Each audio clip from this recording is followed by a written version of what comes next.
Hello everyone, I'm back with another video.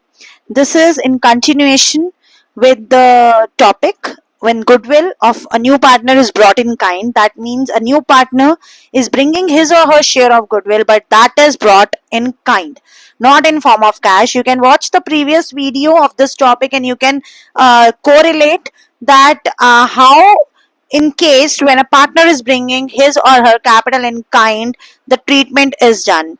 We are now going to solve this question. You can see the question on the screen.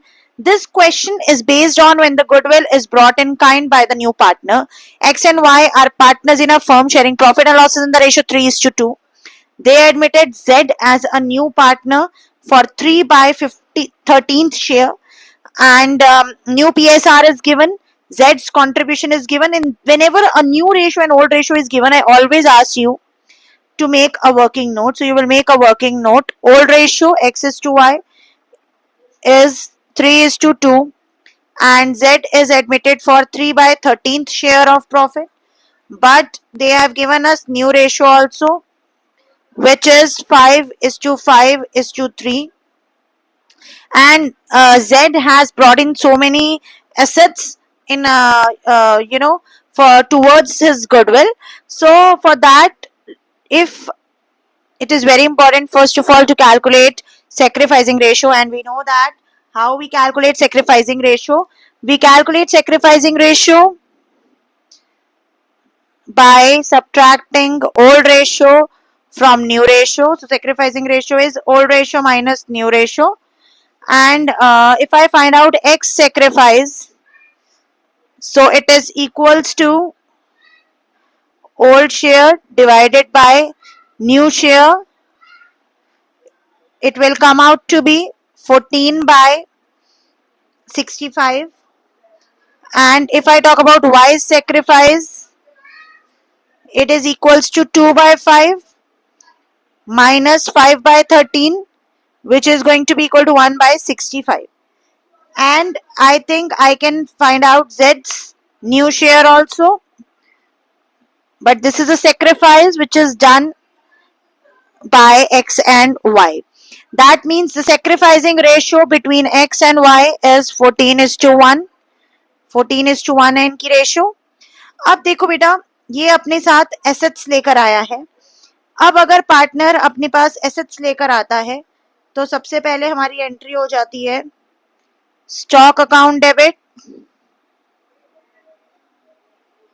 Debtors account debit. जितनी भी assets लेके आए बेटा, simple फंडा है, उन सभी assets को हम डेबिट करते जाएंगे, क्योंकि जब भी एसेट आती है कोई फर्म में तो इट शुड बी डेबिटेड. हमने उसको डेबिट कर देना है.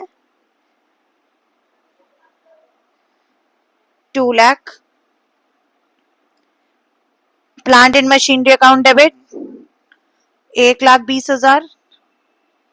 अब आप देखिए, हमें इस क्वेश्चन में स्ट्रेट अवे ये नहीं बताया कि फर्म की हमारे जेड का क्या शेयर ऑफ गुडविल है, बट हमें क्वेश्चन में ये बताया कि फर्म की गुडविल जो है वो इतनी है. आप देख सकते हैं on admission firms goodwill is this. तो ऐसे केस में हम क्या लिखेंगे कि फर्म्स गुडविल इज 10,40,000 और फर्म की गुडविल के साथ साथ हमें जेड का शेयर पता है 3 by 13. ये बात मैंने आपको पहले भी सिखाई है. जब भी हमें फर्म की गुडविल दी है और हमें जेड का शेयर निकालना है तो हम इजीली निकाल सकते हैं जेड शेयर ऑफ गुडविल. तो आपको क्या लगता है कि जेड शेयर ऑफ गुडविल क्या आएगा? 10,40,000 का 3 by 13 अगर मैं करूं तो जेड शेयर ऑफ गुडविल जो it will come out to be 2,40,000. इसका मतलब है 2 प्रीमियम फॉर गुडविल जो है इट शुड बी 2,40,000. ये तो हो गया मेरा स्टेप 1. अब आप एक बात देखिए, मैंने आपको बताया था जब प्रीवियस वीडियो में ये टॉपिक समझाया है, उसमें मैंने ये बात बताई भी है कि जब भी पार्टनर अपने साथ अपनी गुडविल लेकर आता है और स्पेशली काइंड में लेकर आता है, उस केस में क्या होता है, उस केस में हमेशा एक बैलेंसिंग फिगर बचती है, and that balancing figure is always your capital which is brought in by the new partner. Next step रहेगा कि आप इन चारों वैल्यूज का टोटल कीजिए. जब आप इन चारों वैल्यूज का टोटल करेंगे तो जो मैं देख पा रही हूं डेबिट साइड जो है वो हमारी, debit side is greater than credit side. जब भी डेबिट साइड क्रेडिट साइड से बड़ी होती है बेटा, तो क्रेडिट में हमेशा एक बैलेंसिंग फिगर बचती है। वो बैलेंसिंग फिगर जो है क्या होती है, वो बैलेंसिंग फिगर कैपिटल होती है। तो इसलिए मैंने कैपिटल को बिल्कुल अलग से यहाँ पे स्पेसिफाई किया है, 2Z capital account, and that too it's a balancing figure. और अगर मैं इसकी बात करूं बैलेंसिंग फिगर की, तो 2 लाख प्लस 2 लाख मेरे पास बनती है value 4 lakh. 4 lakh plus 1 lakh 20 becomes 5 lakh 20, and 5 lakh 20 when subtracted from 2 lakh 40, the balancing figure will come out to be 2 lakh 80. First step, so being assets brought by Z, Z अपने साथ assets लेकर आया। बात करेंगे next step की, which is the next entry. Second entry में मुझे कह रहे हैं कि ये प्रीमियम जो है बेटा, हमेशा क्या करना पड़ता है हमें प्रीमियम फॉर गुडविल को, this premium for goodwill has to be distributed amongst the partners X and Y. So X and Y के अमंगस्ट हमने ये सेक्रीफाइसिंग रेशियो में बांट देना है, क्योंकि हमें पता है कि this entry is for SPSR. SPSR का क्या मतलब होता है, मैंने आपको पहले भी बताया है। This entry is for SPSR.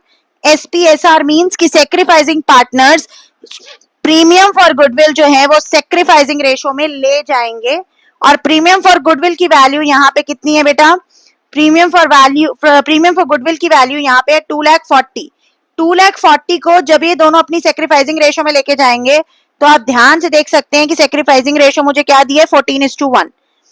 14:1 की सेक्रीफाइसिंग रेशियो में मैं इन्हें ये बांट दूंगी इनका शेयर ऑफ गुडविल। 2,24,000 और एक है 16,000। इन दो वैल्यूज में इनका ये बट जाएगा प्रीमियम फॉर गुडविल। अब प्रीमियम फॉर गुडविल जब इनमें बट जाएगा, पार्टनर्स ने इसको विड्रॉ किया, ये क्वेश्चन की लास्ट लाइन है, X and Y withdraw the share of goodwill. तो यहां तक तो क्वेश्चन हमारा सिंपल था कि मैं एक बार रिकॉल कर देती हूं कि पार्टनर अपना शेयर ऑफ गुडविल लेकर आया, बट वो लेकर आया in kind which is other than cash. So that means कि इस केस में बैलेंसिंग फिगर जो बचती है वो हमेशा कैपिटल होती है, तो हमने उसकी कैपिटल निकाल ली। यहां से उसका प्रीमियम फॉर गुडविल जो है वो हमने सेक्रीफाइसिंग पार्टनर्स को सेक्रीफाइसिंग रेशियो में बांट दिया। अब नेक्स्ट स्टेप हमारा क्या रहता है कि बांट दिया जब हमने सेक्रीफाइसिंग रेशियो में, तो हमें पता चला कि जो हमारा ये सेक्रीफाइसिंग पार्टनर्स हैं जो अपने साथ ये शेयर ऑफ गुडविल लेके जा रहे हैं, इन्होंने इस गुडविल को विड्रॉ कर लिया। तो जब भी सेक्रीफाइसिंग पार्टनर्स अपना शेयर ऑफ गुडविल विड्रॉ करते हैं, तो उस केस में एंट्री जो है वो रिवर्स हो जाती है, and it becomes Z's capital, X capital account debit, Y capital account debit to bank, 2,24,000, 16,000 and 2,40,000। तो इस तरीके से अपना शेयर जो है वो गुडविल का विड्रॉ कर चुके हैं, और विड्रॉ करने के बाद इसकी एक रिवर्स एंट्री पास हो जाती है, which is X debit Y debit to bank. I think this question is clear. ध्यान से क्वेश्चन को देख लीजिए, कॉन्सेप्ट समझ लीजिए, कोई डाउट है तो कमेंट बॉक्स में पूछिए, और before leaving don't forget to subscribe, like and share. Thank you.